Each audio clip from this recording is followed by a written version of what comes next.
السلام علیکم. یہ ویڈیو JF-17 تھنڈر پروگرام کے مستقبل کے بارے میں ہے کہ اب یہ پروگرام یہاں سے آگے کس رخ پہ جائے گا. بلاک 3 کے پہلے پروٹوٹائپ یعنی تجرباتی جہاز کی تصویریں دسمبر سن 2019 میں منظر عام پہ آئیں اور سن 2020 میں اس کے مزید 2 تجرباتی جہاز بنائے جائیں گے اور ان پہ مزید تجربات پاکستان میں کیے جائیں گے. کل ملا کے سن 2020 میں 1 چائنا کا بنا اور 2 پاکستان کے بنے 3 تجرباتی جہاز پہ کئی قسم کے تجربات کیے جائیں گے. بلاک 3 میں ایسا ریڈار استعمال ہوگا، لیکن ابھی تک اس بات کا فیصلہ نہیں کیا گیا کہ کون سا ریڈار اس جہاز میں استعمال کیا جائے گا. اس سلسلے میں چائنا کے بنائے ہوئے 3 ریڈار مد مقابل ہیں اور 1 ریڈار یورپین ہوگا. ان چاروں ریڈاروں کی تصاویر اور خصوصیات آپ ان تصاویر میں دیکھ سکتے ہیں.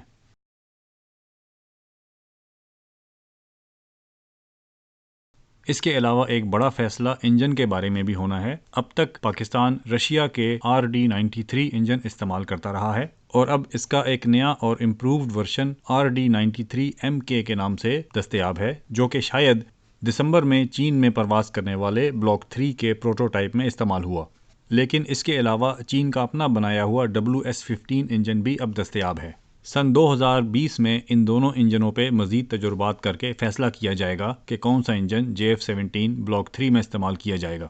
پھر سن 2021 میں PAC کامرا JF-17 block 3 final configuration میں بنانا شروع کر دے گا. جیسا کہ آپ کو معلوم ہوگا کہ JF-17 میں بلاکس کی شکل میں بہتری لائی جاتی ہے اور اب تک 3 بلاک آ چکے ہیں. بلاک 1 جون 2009 سے دسمبر 2013 تک بنا، بلاک 2 دسمبر 2013 سے دسمبر 2019 تک بنا اور بلاک 3 کی مکمل پروڈکشن 2024 میں مکمل کر لی جائے گی. یعنی یہ کہا جا سکتا ہے کہ JF-17 کا ایک نیا بلاک ہر 5 سال بعد منظر عام پہ آتا ہے اور اس حساب سے سن 2025 میں JF-17 بلاک 4 دیکھا جا سکے گا. جہاں تک بات ہے ان فلائٹ ری فیولنگ کی، تو سن 2013 کے بعد بنائے گئے تمام کے تمام JF-17 تھنڈر میں ان فلائٹ ری فیولنگ کی پائپ لائن اندر موجود ہے، لیکن باہر IFR پروب جو یہ باہر نکلی ہوئی چیز آپ کو نظر آ رہی ہے، یہ لگایا یا نکالا جا سکتا ہے ضرورت کے مطابق. JF-17 پروگرام میں ایک بہت بڑا اور اہم کام بلاک 1 کی اپ گریڈیشن اور اوور ہالنگ کا ہو رہا ہے، جو اس وقت جاری ہے.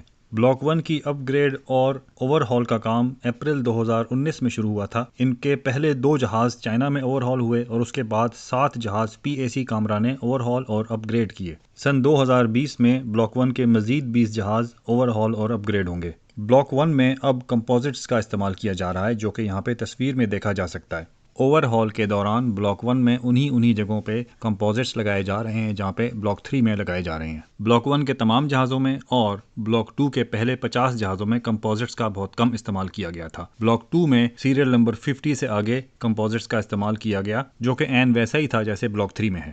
بلاک 1 میں کمپوزٹس لگانے کے بعد جہاز کی باڈی ہلکی اور اس کی وجہ سے رینج زیادہ ہو جائے گی. سن 2020 میں ہی بلاک 1 کے انیشیل بیچز جو پہلے بنائے گئے جہاز ہیں ان کے انجن بھی اوور ہال کیے جائیں گے، جن کی اب لائف پوری ہو چکی ہے. یہاں پہ اس ویڈیو کا اختتام ہوتا ہے. اگلی ویڈیو J-10 کے بارے میں ہوگی کہ پاکستان ایئر فورس نے وہ جہاز کیوں نہیں خریدے اور اس کی کیا وجوہات تھیں.